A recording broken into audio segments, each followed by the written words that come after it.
Assalamualaikum warahmatullahi wabarakatuh. Kembali lagi bersama saya Ansul Mafiroh dalam program Nyaman, Nyator Mahasiswa IAIN Madura.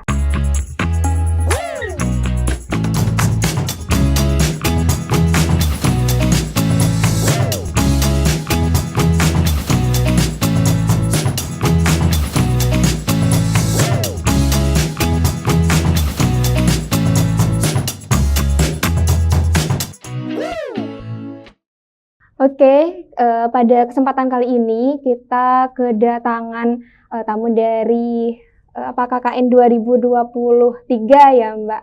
Itu di KKN Persemakmuran. Nah, boleh diperkenalkan Mbak? Oke, jadi saya Ika Cahya Adibia, Prodi Tadris Bahasa Indonesia yang tahun kemarin melaksanakan KKN Persemakmuran. Oke, kayaknya seru sekali ya. Masya Allah.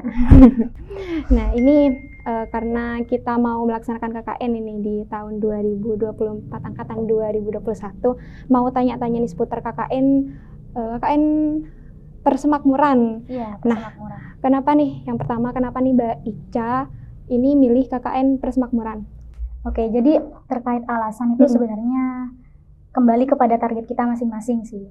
Cuma kan kalau saya pribadi punya targetnya memang ke Malang. Jadi pertama yang saya lihat itu tempat pelaksanaan. Jadi kenapa pilih Persemakmuran? Alasan utamanya ya karena tempatnya di Malang. Oh, emang nggak ada niatan untuk KKN ke luar negeri atau KKN kemarin ke nasional ke Toraja gitu?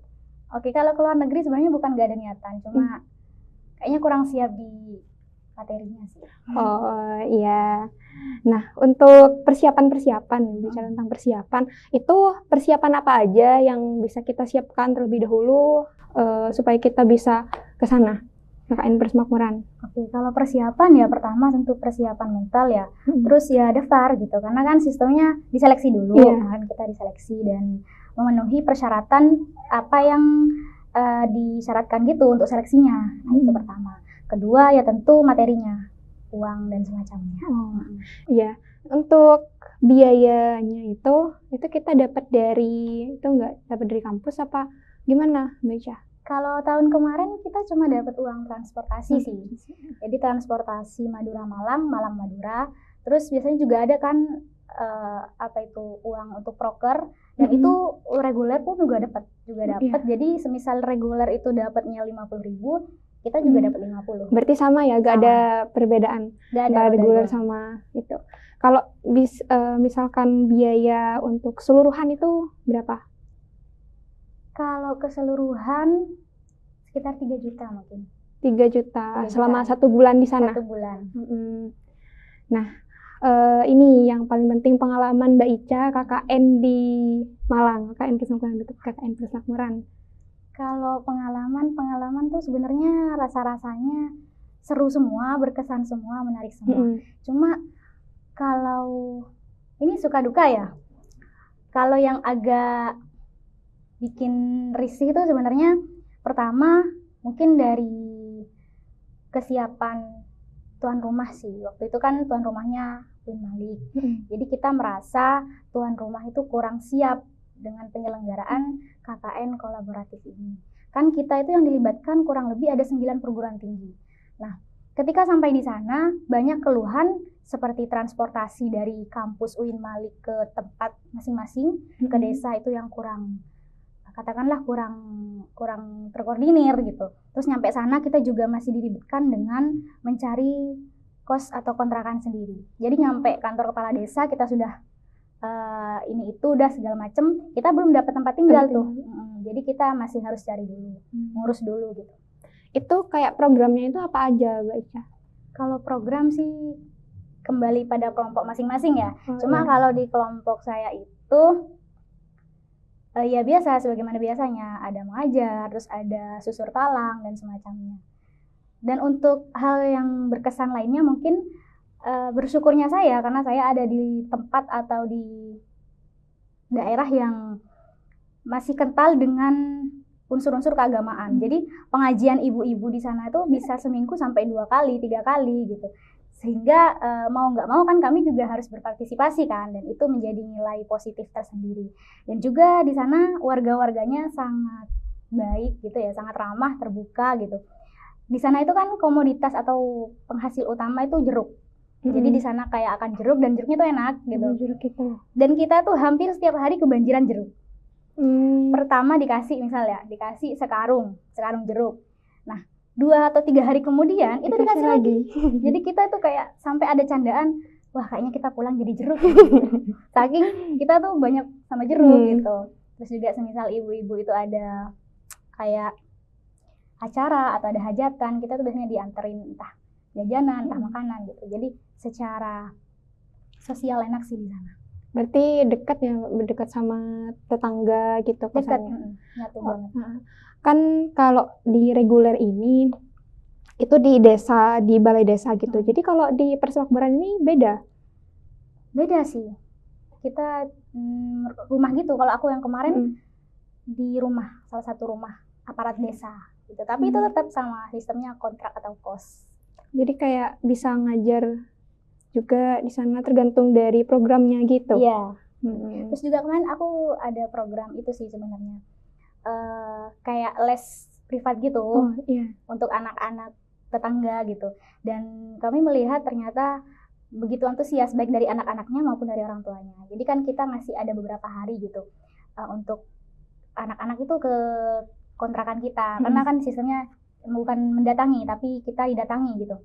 Jadi yang diajarkan itu juga terkait pelajaran-pelajaran mereka di sekolah gitu kan. Nah, sampai ketika hari libur pun maksudnya libur les ya, tetap ada 1-2 orang anak-anak itu yang datang gitu, saking bersemangatnya. Berarti disambut dengan hangat di sangat sana.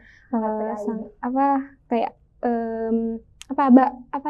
Apa bahasanya sih? Di sana itu bisa menerima gitu kan ya, Mbak.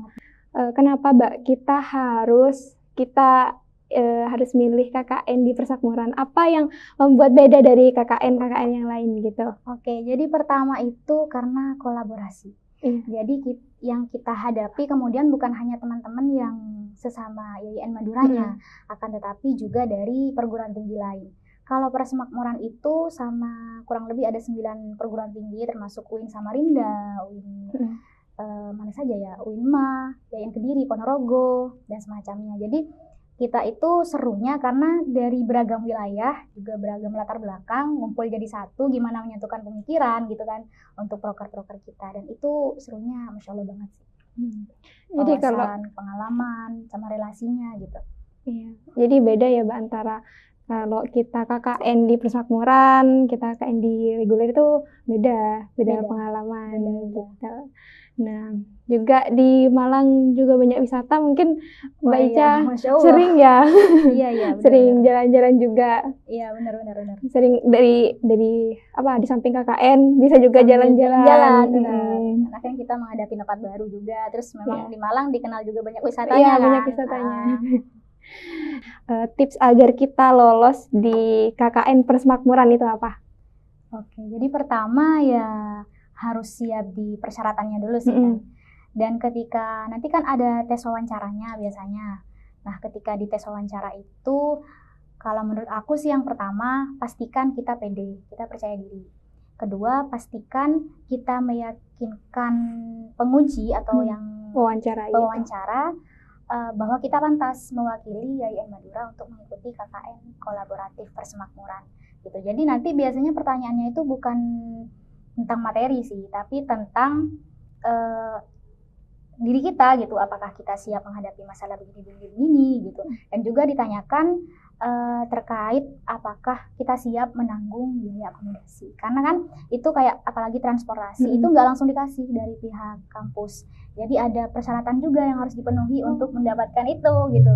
Jadi nggak bisa langsung dapat, jadi ketika berangkat kita masih harus pakai uang kita pribadi juga gitu. Jadi mungkin bisa di-spill pertanyaan-pertanyaan pas wawancara itu. Waduh, kalau nanya pas wawancara ya apa ya, sebenarnya beda pewawancara sepertinya juga beda ragam pertanyaannya.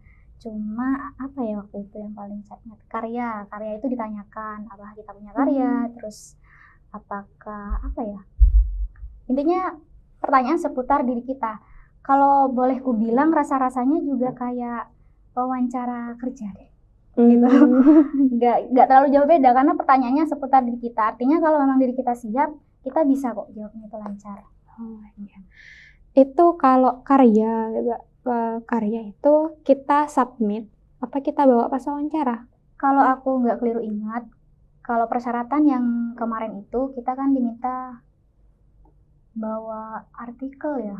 Aku kurang ingat sih. Intinya karya kita. Cuma ada beberapa bukan penguji, ada pewawancara yang tidak bertanya dan tidak menanyakan itu tuh, menanyakan karyanya itu gitu. Jadi cuma kalau ke aku kemarin ditanyakan, karena kebetulan aku memperkenalkan diri kan anak prodi bahasa Indonesia kan. Nah, jadi kebetulan ditanyakan apakah sudah punya karya dan semacamnya. Biasanya bidangku di mana, apakah kebahasaan atau kesastraan gitu. Jadi nyambung sih sama prodiku. Kalau prodi yang lain aku kurang tahu gimana. Nah, mungkin hanya itu ya teman-teman. Saya Ansel Mafiro dan narasumber kita Mbak Ika Cahya Adibia. Pamit undur diri, jika ada salah mohon dimaafkan. Wassalamualaikum warahmatullahi wabarakatuh.